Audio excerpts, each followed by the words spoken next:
Dragon Boat build work relationships, romantic relationships, and life relationships. Yeah. International relationships. Yeah. Yeah.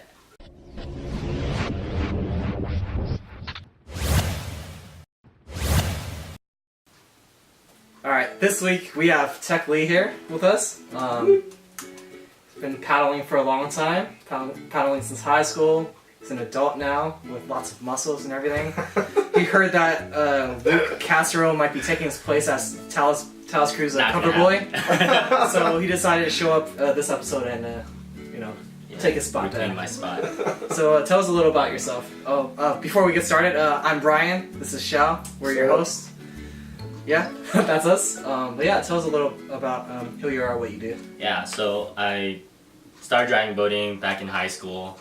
I was a sophomore at Mission High School, and someone across from me was in geometry or trigonometry class, and As a sophomore? Yeah, as a sophomore, and he said, "Hey, want to join dragon boating?"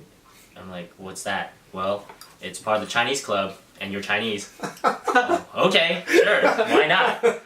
And since then, I've kind of just picked it up. It was every Saturday, so in high school, my main sport was really wrestling and cross country and running, and I kind of picked it up because it was a nice weekend thing to do.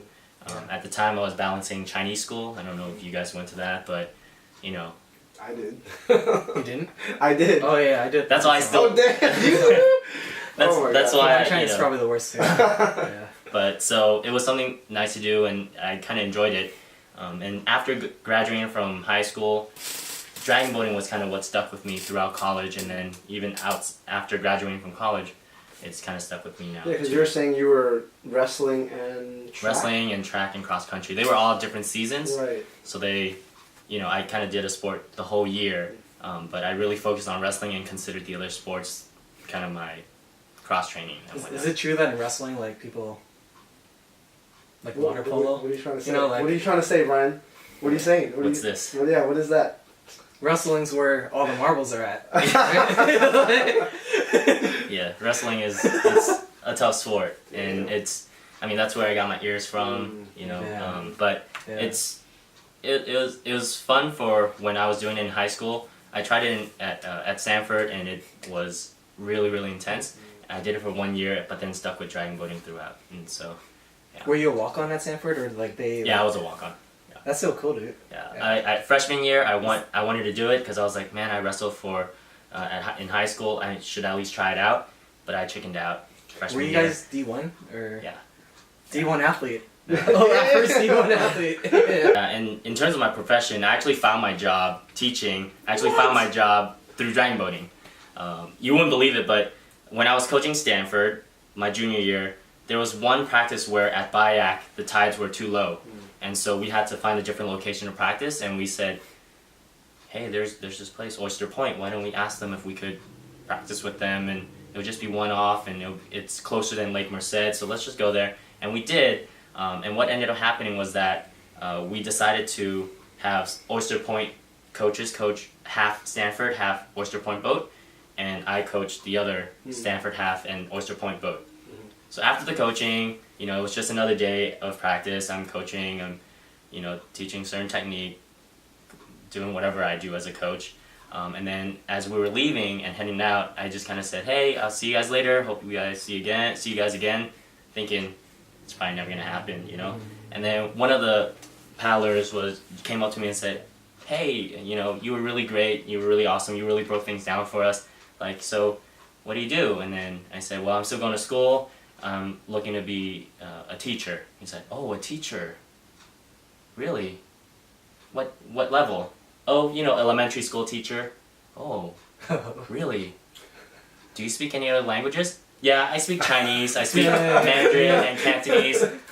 "Oh, well, here's my card. I'm a principal for one of the schools in San Francisco Unified."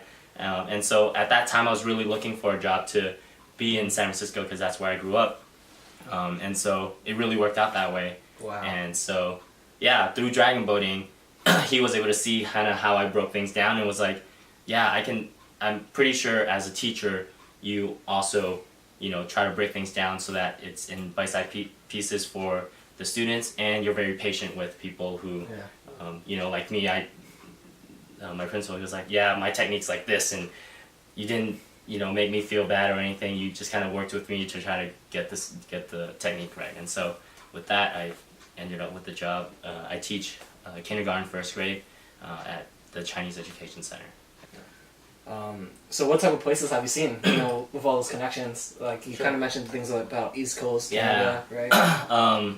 So 2011 went to Florida, Tampa, Florida. 2014 went to Italy, and then 2015 went to Canada again. But then within those, I've made other connections and was able to go to New York, able to go to Philadelphia, able to go to Toronto, Miami, went to Vancouver. Lots of traveling with DW as well. So going to Seattle and Long Beach and places like that. Yeah. So kind of through that, you've met some friends and things too, Mm-hmm. and you've gotten the opportunity to kind of stay over with them. Yeah. And I know before this, you're kind of talking about that with us, how kind of the invaluable connections you've made with people, and just the ability to have friends all over the world. Yeah, I didn't even realize how valuable it was until kind of I started asking around and being like, oh, I know people from here, I know people from there, I know people, oh, you want to go there? I know some people there too. Last year I went on a cruise to the Bahamas. I flew into Miami first, and then when I was in Miami I was like, dang, there's so much water here, what can I do? Oh, why not paddle? Do I know anyone here? And then I was like, oh, I do know people. I've been here before. I've been to Tampa before. Yeah. But there were people from Tampa that kind of was in Miami. And I was like, oh, I got to connect. And then I kind of messaged them and then was able to set up practices with 2 different teams there. And those were great opportunities for myself to figure out kind of how teams function in other places. It was kind of like a local, like it was almost like getting a local experience of what paddling was like out there. So I was able to paddle with Puff and also Miami Dragon Slayers out there. Slay. Yeah. They be slaying. That was great. And the puffin. Puffin Puffin and slaying. Dude, that's all they do in Miami, puffing and slaying. Really? Yeah, Oh, it was wow. I great. didn't know that about that. That's awesome. That was great. It was part of vacation. Yeah. That's also what I've been realizing. Whenever I travel, I'm like, where can I paddle? Yeah. What teams can I paddle with? And it's kind of redefining my definition of vacation in a good way. I think it's nice to really, other than sightseeing and whatnot, it's a great way to really connect with people who are there, who do the same sport as you do, and it's really fun. Same thing when I went, when I went to New York, when I went to Toronto, and so, in New York I joined New York Wall Street Dragons as a team and competed with them around the East Coast. So I heard a lot of so you just cold emailed or cold texted people just like, hey, I'm gonna be in town, what do you can I practice with you guys and things like that, which takes a lot of just getting out of your comfort zone. And I think that with other sports it's really easy to just be in your own kind of sphere. Sure. The cool thing about Dragon Boat is we do get to travel a lot, and we do get out of our comfort zone so much. So I just want to just put it out there that it's it doesn't feel normal, or it doesn't feel particularly, I guess the opposite of awkward would be, I don't know, comfortable or whatever, right? To just reach out and ask people. But you find that just going out and reaching out outside of your comfort zone has really given you a lot of value. Yeah, Awesome. I don't know. I mean, part of it is probably it's in the eye of the beholder. To me, I feel like I'm reaching out because if you reach out to me, I would do the same for you. So I don't know if people, hear me see me message them and he's like, who the hell is this guy? or more like, this guy? Nah, it's this guy. I don't want. Yeah. I'm sure there are people like that out there, and at the same time, I feel like if anyone were to ever contact me, I really want to make them feel welcomed here. Like last time when Francis came over from Toronto, let's just New Dragons. Hey, let me connect you guys. Yep, New Dragons. Ashton and Barbell. Yep, all of them. Y'all are awesome. Canada national team. You know, it's like, here, you know, here's DW. I'm not even there, but I trust these people to take care of you. And I hope that was the case. And you know, I remember him saying like, man, I'm not at the NorCal race, but it sure feels like I was there because all the friends I made on Dragon Warriors is just sharing all this stuff. And I think so much of it is you have to be willing to do the same for others. And so, you know, yeah, I do call on people a lot and just kind of cold call them in a sense like, hey, I'm in town and can we paddle? Not the day. Not the day. I'm a little drunk right now. Just can I show up and just paddle? You know, it's like great. I'm right outside. I'm watching. Yeah. So it's a little bit of planning before that, but just making sure I'm gonna be traveling there. Could you accommodate? If not, that's okay. And really being like, if it doesn't work out, it's okay. No pressure. But if it does, man, it would really make my trip. It would really make my trip. But the cool thing though is like that we get that, right? Where for Dragon Warriors, we do get people that just like randomly email us like, hey, I'm gonna be in town in San Francisco. When do you guys practice? And it's really clear. Sometimes like literally we can't take them because they're there in a window of time where we don't have practice. So we'll refer them to like some other team. And that's so the same thing here is like there's no consequence of them saying no. You just reach out to someone else, and that's cool too. And building that base and having gone to different competitions, meeting people, and a lot of it is like when I was out in New York, in the competitions, I was able to meet a lot of people. Anytime that there were people that kind of stopped by the tent, I would meet them and introduce myself. Almost like, man, who is this super friendly guy? Like, what's his deal? What's his ulterior motive? And maybe the ulterior motive really is, if in the future I want to connect and like paddle, you know, let's see if you can connect with other people in a friendly way. And I think so much of that is a good place for the sport to go towards. And in dragon boating, the second you step onto a team, you just make 19 plus friends. Like, there's no other sport where there's so many people. You know, you have one crew and it's 20 people. You have two crews and that's 40 people. You have three crews, you just made 50 plus friends in an instant, you know? Or enemies. Or enemies. Or enemies. Yeah. So I don't know. I guess a lot of what I'm really pushing for is that community aspect of it, that networking aspect, and that connecting aspect. Because, you know, it's crazy. I think Instagram really has become a big platform for dragon boating, and since then I've been able to meet friends, you know, Instagram friends from all over the world. And now when I travel somewhere, I feel like, hey, like I'm in Hong Kong, do you think you can hook me up with a practice? And then to me it's really the best way to learn kind of the local way in the city, because like, you know, after practice we gotta go eat, you know, so they'll take us to where they eat, you know, and it's gonna be great. And then from there on, you know, they kind of show you like, here, go to these places and whatnot, and you always have a group of people that is ready to take care of you if you ever need it. So I think that's something that's kind of really you did coaching too. Yeah. Riverside and trying to. Yeah, that's how I met you, because I think that's how I met you. So I think we were going up to like college cup or something. Yeah. And I think Michael Wang, who was coaching state, and you were coaching Stanford. Some of us needed like some extra people for gender screen or something. Yep. I think that. And I think we all kind of teamed up together. Yep. And then like one of the summer. Cool. Yep. Yeah. I mean, and it's kind of crazy how our, you know, timelines all kind of mapped together and intersected in the right places. You know. Yeah. That's part of the cool thing about being open to these connections and open to networking and open to things happening, you know, making friends and putting your best foot forward, being intentional about supporting other people no matter what they need, doing favors for, you know, without asking what it is before, like a lot of that stuff, trusting each other that we're doing the best for the community as much as possible. And I think, man, that, you know, through the international competitions that I've attended, through the people that I've met, I trust them that they're doing their best for their community as well. So So through this talk, I've kind of learned and gathered that you've made a lot of friendships. Yeah. You made a lot of work connections. And you've bettered yourself as an athlete. You know, so all like very different aspects of your life. Mm-hmm. But I've heard through the grapevine too that you've also made some romantic connections through the sport of dragon boating. Share that a little bit. Oh yeah, why was I in New York for 2 months? Yeah, why were you? Why New York? Why did you We're talking disappear? about Man? this? All because I wanted to compete.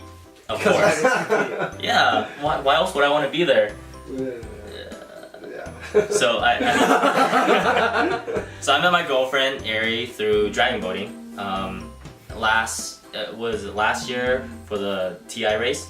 Last year at So TI, her team. her team, New York Wall Street Dragons, came out to Nice. San Francisco to race, right? And again, going back to the best self thing, right? I'm trying to meet everyone, just hang So out. you weren't just putting on your pretty face for her. You were like, you were being your best self for everybody. Yeah, especially with Does my she know strawberry this? leggings. With my strawberry leggings, you know, so yeah, being out there and really wasn't looking for anything, but sometimes when you're not looking for something, the best things happen, right? Yeah. And so yeah, through dragon boating, racing together, we really hit it off with just kind of having similar interests and also very similar values about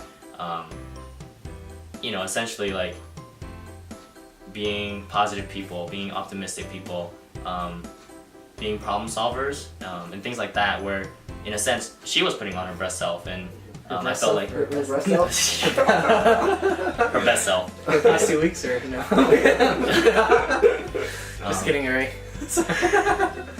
But yeah, no, it worked out, and then so once we started dating, it was a long distance relationship, but so much of it was still great because we were both practicing our respective sports on either coast, and then I get to hear a lot more about how her organization works. I get to hear about, man, it's winter time in New York and we can't go out onto the water right now. We need our coats. And I'm like, what's a coat? It's like, it's icy out there. I'm like, there's ice in my fridge. What is this outdoor ice? What are you talking about? Like, what do you mean it's under 30? Like, it's just, it just doesn't happen. Yeah. And so this past summer I was just kind of like, well, I'm in a romantic relationship now. Why don't I just go see what's out there and take a little break, And so decided that for 2 months I'm going to be out there. And once I decided that, really started looking into, hey, I'm likely going to join Wall Street Dragons. Tell me about how your team functions and how things work, and really starting to see an inside view of a team in New York, and then also knowing that I do have a lot of connections in New York in general, because when I went to Worlds, it was Randy, coach of DCH, who coached our team, and so I met a lot of paddlers on their team, and so Out of New York. Out of New York as well, yeah, and so already having a lot of connections there, and being able to practice alongside them, see them, on the docks, and kind of being out there. Yeah, it was really nice. So hope you guys liked it. Hope you guys got something out of it. Definitely, community building is a really big thing, and it's not about like whether you're either a competitive person or you're a community building person, right? Like Tek, he's both a very high level competitor, but then at the same time is really good at this like community building thing. So it can happen both at once, and it also should happen both at once. So hopefully you guys got something out of it. We're on paddlersareyourready.wordpress.com. We have blog posts on there as well as on top of these sort of podcast episode. So we had Sally Chow, kind of share her own experience about competing in the Worlds. If you guys want to share anything on our blog, feel free to do that. So if you have any like great coaching ideas or any of sort of dragon boat experience, go ahead and share that with us. But yeah, you guys have anything else to say? No, follow Tek Li on Instagram at what the Tek. At what the right? Tek. At what the Tek. If you want more information about this or my own training, you can follow me at Brian. Brian. That's 4 Buzz. Brian. And then hopefully we can make our own Instagram for this thing soon too. Be on the lookout for a new logo. It might even be in this video, which is super awesome. Shout out to Derek Tam from Canada and UBC for working on that for us. Yep. All right. See you next time, guys. See you next time.